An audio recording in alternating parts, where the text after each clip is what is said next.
Aloha and welcome to Native Stories. Native Stories exists to share the voices of those connected to the land. Aloha mai kākou, you are listening to Native Stories podcast. Mahalo for listening in. O wau o na nea lo ko'inoa no papulea oahu mai au, no aoma Kaimuki. I am Nanea Lo from Papakolea, Oahu, now living in Kaimuki. Today we have Mahealani Ahia, who will be going over Hale Mana Wāhine here at Puʻuhuluhulu University. Velina mai e Mahealani. Aloha no. So this is another episode of what I call the Mauna series, where we're here live on Mokuokeawe or Hawaii Island at Puʻuhonua o Puʻuhuluhulu, holding space in solidarity with the kiaʻi and protectors of Mauna Kea, a sacred mountain, in the peaceful protest against the 30-meter telescope that has been granted access to be built. Mauna Kea is also the largest mountain in the world. So I'm going to give Mahealani the mic so she can introduce herself. Aloha o Mahealani Ahia ko'ui noa. Ua hanau ia ma Los Angeles. No Maui mai ko'uhana. E noho ana vau ma Puʻuhonua o Puʻuhuluhulu ʻike ala. So, like always, we're going to ask you, what brought you here to the Puʻuhonua o Puʻuhuluhulu? Well, I'm a kiaʻi of Haleakala, so I was a participant in all 4 actions for Haleakala, protecting our sacred Mauna on Maui, and was arrested and continue to stand for that Mauna. As we say in the Maui story, who is from that Mauna, that he was trying to stop the sun and he pulled all those rays, and he never did completely stop the sun, but he did slow it down enough.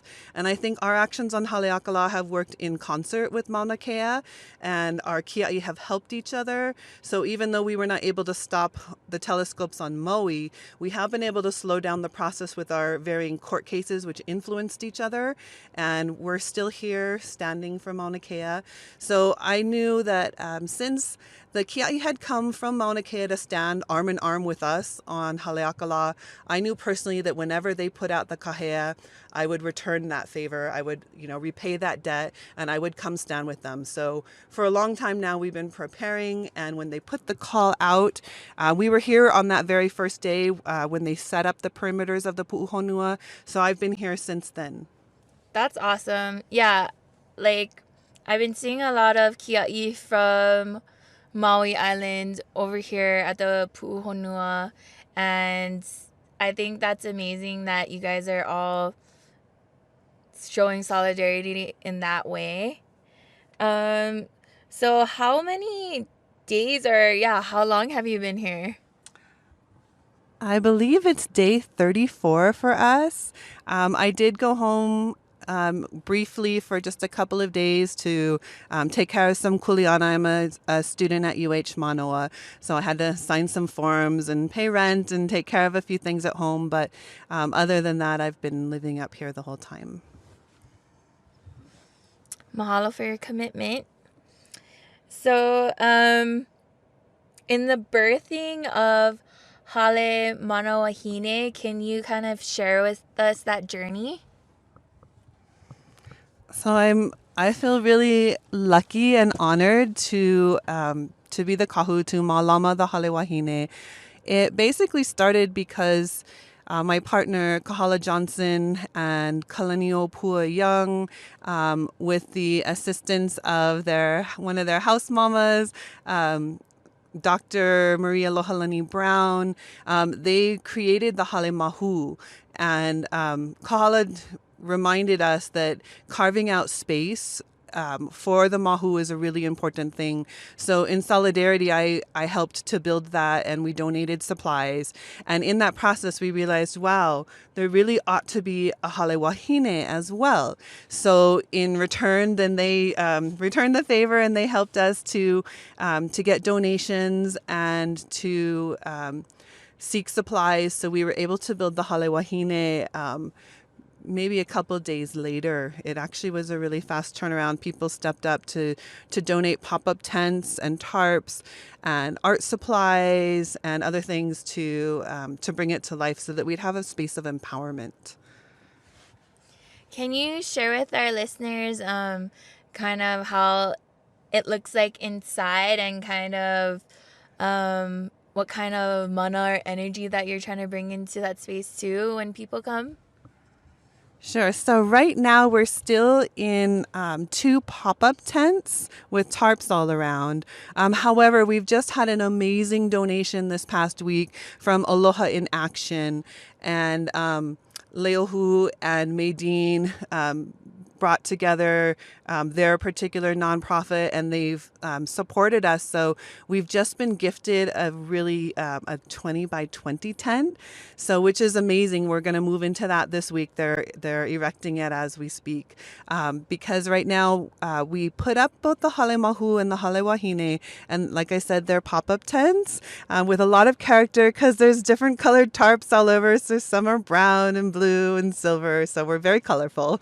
We're also connected. The tents are connected to hold each other up because in the storm, the pop-ups weren't solid enough. So we had to take everything down and store it until Flossie moved past us, and then we were able to rebuild them again. So each time it takes a different incarnation and looks differently. But in the Haleakala Hina space, one of the things that I love the most is we've taken pictures of our Wāhine koa. Noelani Goodyear Ka'opua helped to bring together her book Wāhine Koa, and so there's many photos in that and tells the moʻolelo of our great Wāhine leaders. So we've got pictures of Haunani K. Trask and others, and we've laminated them to put them up on the walls so that we can honor all of our different Wāhine, our strong Wāhine. So there's pictures of them. And so one of the projects I'm undergoing right now is welcoming people to please send in laminated photos of their Wāhine kūpuna. So if you have pictures of someone that you really admire or one of your own tutu, you're welcome to bring it to the tent when you come to visit the Haleakala Hina, and we will put them up. We just ask that you share the story so that we can all learn about whoever you bring. So that's kind of the character of the inside. Once we put up the new large tent, I imagine it will take a whole new form again because we've had some different types of donations of art that we'll be able to put up once we know that it's a little more safe from the rain. That's awesome. I love that the community is coming together and supporting you all and donating, just the needs that they see that they want to contribute to you all. And I love the aspect of bringing Manawa Hine and kūpuna into this space because it's always refreshing and kind of renews the purpose of the space. And thinking of purpose, do y'all have a mission statement for Hale Manawa Hine? And if not, that's okay. What are your primary things that you practice or focus on in that space? So we're still new, so we're still crafting an official type of statement, but really our intentions are to create a nurturing space, a space of empowerment. I don't really like the word safe spaces. I believe more in brave spaces. So I try and create a brave space where people feel comfortable truth-telling. So one of the things we've noticed on the Mauna is that there's a lot of historical, cultural trauma going on. And I hope that our Wāhine space is one of those places where Wāhine and Mahu and Kane, everyone feels comfortable to come into a nurturing space where they can truth tell, where they can share their own moʻolelo of how they got here and what's going on for them. So a lot of times we just talk story in there. I have art supplies in there because I believe that art is a really great way to work through and process emotions and really think through things. I believe in the power of memory. So when we tell stories, so even with our photos on the wall, I encourage people, your kūpuna doesn't have to be famous. You know, just because no one else outside of your ohana knows doesn't mean they're less valuable. So yes, we definitely recognize our warriors, but we also want to recognize your kūpuna who kept your lineage going.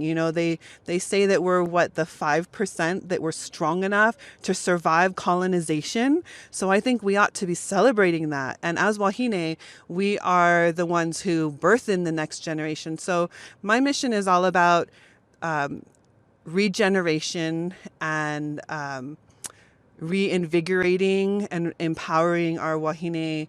And that's Wāhine however you identify. So that's Mahu Wāhine, that's Wāhine who are able to childbear, Wāhine who birth through the brain. Whatever you consider, everyone is welcome in that space. And we hope that they feel nurtured when they come in there, and when they leave, they feel refreshed and regenerated, because that's how we keep our generations going. Beautiful and very well said. And I love that idea of a truth space you said. And I love that there is that physical space for Wāhine to come, or just everybody to come. And I also love that it's kind of in collaboration with the Hale Mana Mahu.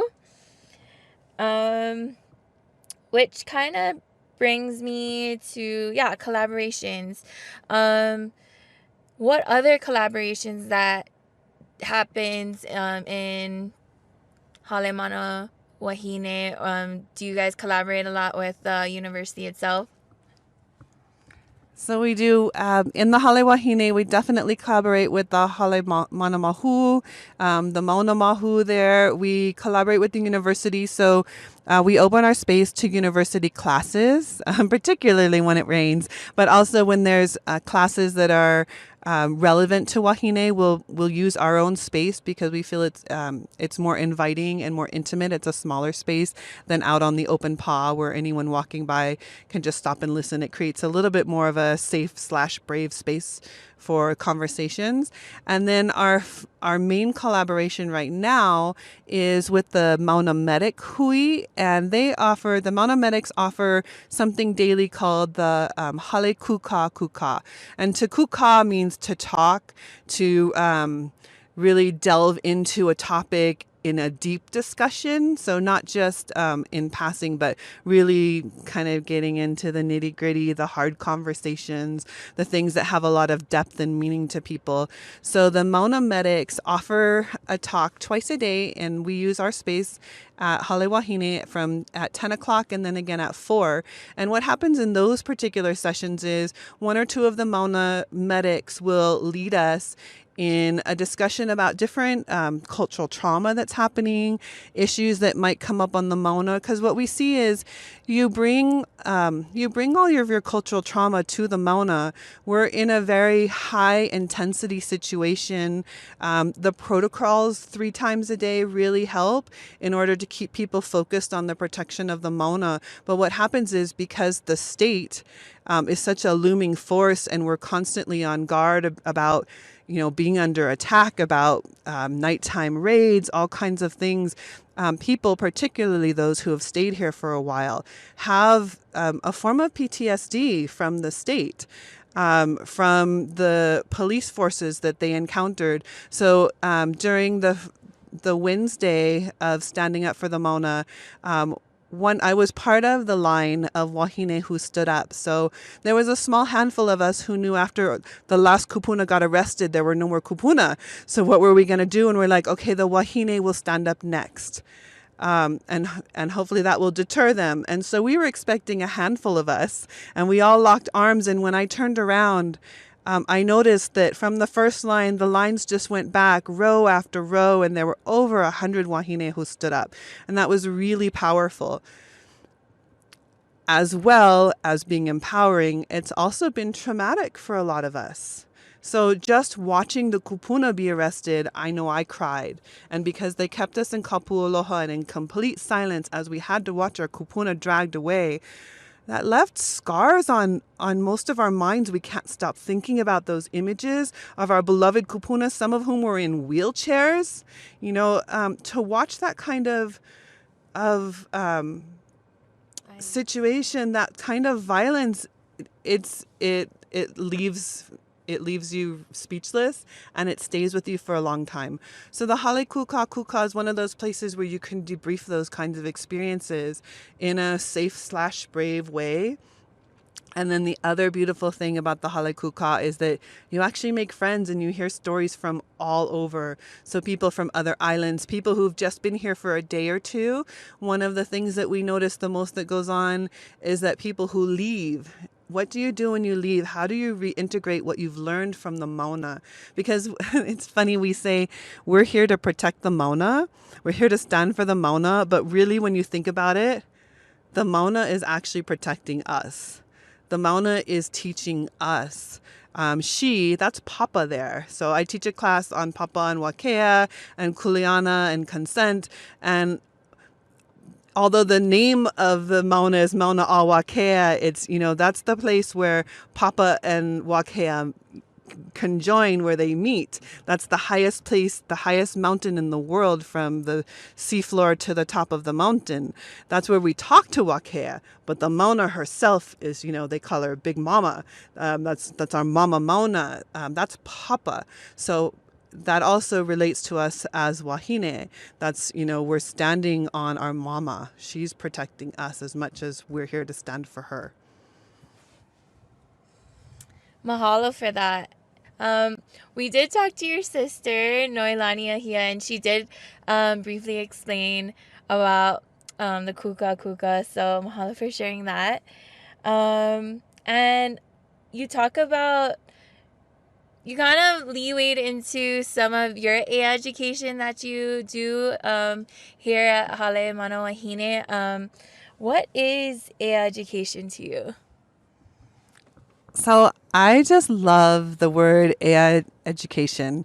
And to me, it's more than just education of the mind. So as a PhD student in English at UH Manoa, I'm both a student and an instructor. And at Manoa, I teach English 100 composition, as well as creative writing, indigenous literatures. I focus on Hawaiian literature and Pacific women. So in the Manawahine tent, I offer writing classes, writing/art classes, because I believe that art is a way to open up the voice and to make you think deeper and more creatively.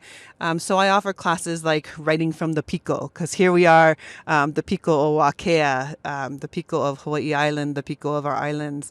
And so I teach on that. But then I also teach other classes on Papa and Wakea. And these kinds of educational stories are another form of truth-telling.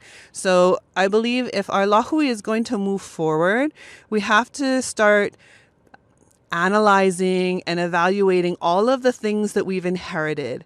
And many of them, we have a beautiful cultural inheritance, and we also have some things in our history that are really painful to look at, both from outside, from colonization, as well as internally in our own story. So education to me is another form of empowerment, of really honestly looking at where we are, how we got here, but most importantly, we look to the past in order to envision the future. So we don't want to get stuck in the past. We want to take those lessons and we want to imagine what's possible for us. And that's another form of empowerment. And since this is such a unique classroom in a sense, have you kind of felt a different teaching kind of vibe going on and progressing for your teaching style? Definitely. So when you have the same students for a whole semester, you get to really dive into things deeply with them and get to know them and build pilina, build relationships. When you're here on the Mauna, there's another kind of pilina that just happens because you all have a similar purpose. So we all come from different perspectives, but we all have a common purpose. And so it allows us to meet each other and share stories in a much more intimate way. So we kind of get to the heart of the matter of things faster. We don't have a lot of blocks. So when you're in a large class at a university, for instance, people may not have the same historical understanding of what happened to Hawaiians. Where up here on the Mauna, for the most part, people at least have that same general understanding that of the myth of annexation, that we weren't actually annexed. So when you can start from a more clear standpoint, you don't have to do a lot of remedial teaching. You can get right to those important points. So if I've noticed all of the folks who come to speak up here, and we have amazing professors and community activists and community artists who come to share their time. It's really beautiful. But they get to jump right into the heart of whatever their message is and really dig in deeper than you might be able to in some other format. Yeah, we had some other people kind of talk about Puʻuhuluhulu University and explain that too, that we're getting back to the real teaching and learning in our natural spaces, and having the elements here really enhances really like the classes and I guess like the mission of education. So after when folks come and take a class at Hale Wāhine or just spend time in that space, what is the main takeaway that you want them to leave that space with? Well, there's a few things that that if they sit and they really talk story, we start to remember, because memory is really important. Our moʻolelo stems from the word moʻo and the image of the moʻo spine that we hear about, which is connecting all of the different generations through each of those nodal constellations, the different spinal nodes.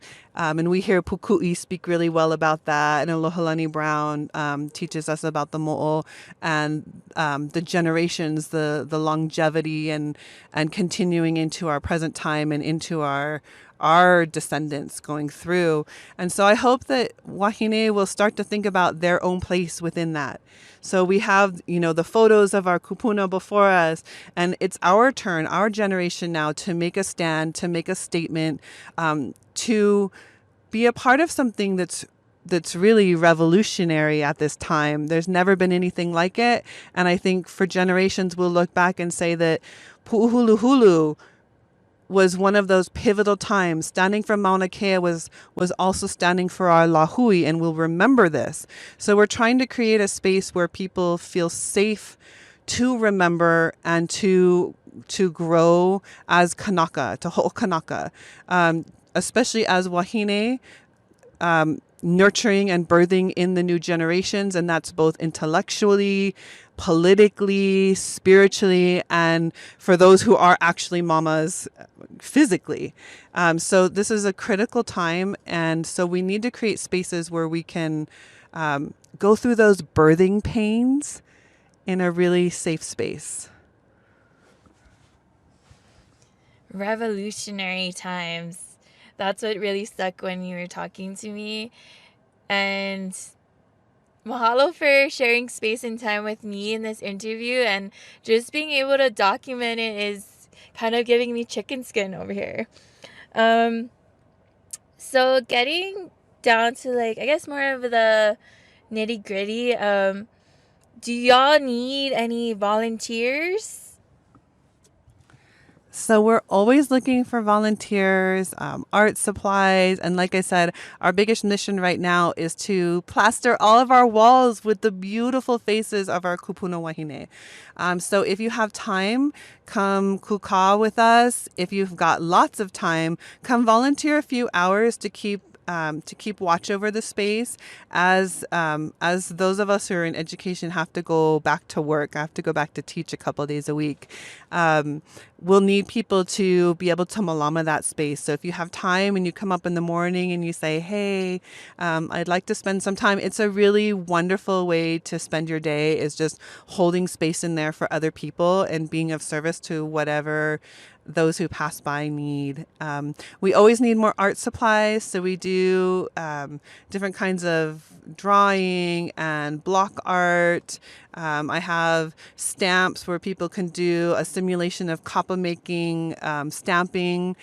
So we have different things like that. If you have colored pens, construction paper, scissors, brown paper bags are really great because we squish them up and it simulates kapa in an artistic way so that we can practice our stamping.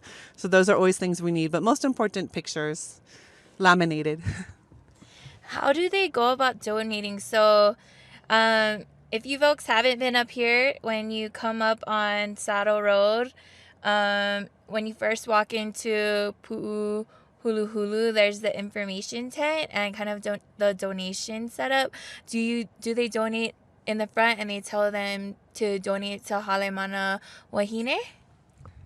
Exactly. So you can either bring it up to the tent yourself, to the Haleiwa Hina, if you would like to be acknowledged. We have like a little running acknowledgement. Or if it's simpler for you, you can drop it off at the regular donations tent and just put maybe a piece of tape and mark it saying for Haleiwa Hina, and then they know to direct it to us. And we really mahalo all of our donations. That's what keeps us going. Awesome. Okay, and last question, I forgot to ask this. What do you think, it's a big question, what do you think the Lahui will look like after this? Or what do you kind of envision for our manoa hine? And yeah. This is such an important time. I, as a futurist, I like to write future visionary fiction. So I imagine after this, everyone going home into their own small communities and seeing these kind of spaces pop up, seeing these conversations continuing. So for every wahine who remembers who she is, laʻi is the first kanaka in our kumulipo, our first divine kanaka. So a woman is firstborn, and she makes all those political decisions to her families and how land will be divided and how generations will come about. So women have so much political power. We forget that. We remember that they birth and they have that sacred power, but we forget that we also are political strategists. So I imagine all of the wahine rising up and standing up for whatever your community issue is. So when I go back home on Maui, I'm part of the iwi kūpuna kiaʻi. So I stand for our bones that are being desecrated. I stand for our waters from the Waiʻeha. So wherever you live, whatever your local issue is, when I'm on Oahu for school at UH Manoa, whatever issues are going on around there, I feel empowered because one of the things about being a kiaʻi at both Haleakala and here on Mauna Kea, once you face the riot police, once you face the state, you recognize and you feel your kūpuna standing around you, and forevermore I know I'm not alone. So I know whatever issue I take up in my smaller community, I'm not alone. My kūpuna are standing there with me and they're proud of me. And that's what I do it for. I want to make my kūpuna proud. I want to make my descendants proud. So they'll look back just as I look back on the Ku'e petitions. I look back and my great-great-grandfather and uncles and aunties were all part of the Wilcox Rebellion. So I look back and I know my family has always stood up for what is pono. And I imagine that my descendants will look back at our generation and say, our kūpuna did good. Our kūpuna were pono and they did the very best they could in their situation.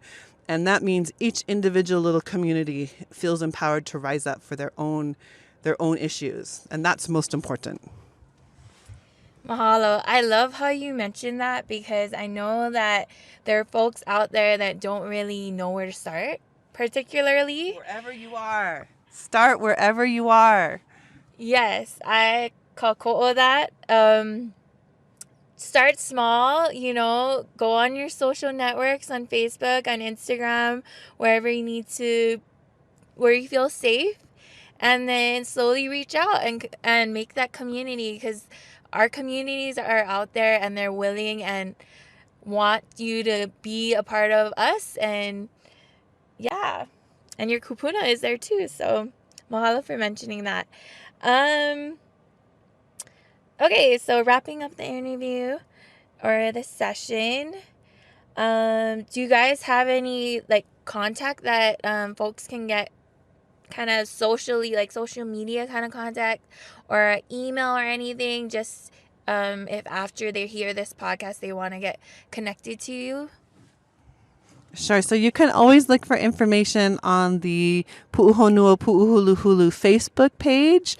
But if you wanted to send any personal stories, or you have Nina, if you have questions, you can always email me directly, and I will put out my public email for that one, and that's maheamoon with the number 40 at Gmail. So that's MAHEAMOON40 at gmail.com. And 40 is the number of our ka'au. It's a full measure. So the fullness of the full moon, which is my name, Mahealani. So that's how you can remember me. Go ahead and send any requests or information, or if you have questions, always feel free to reach out to me.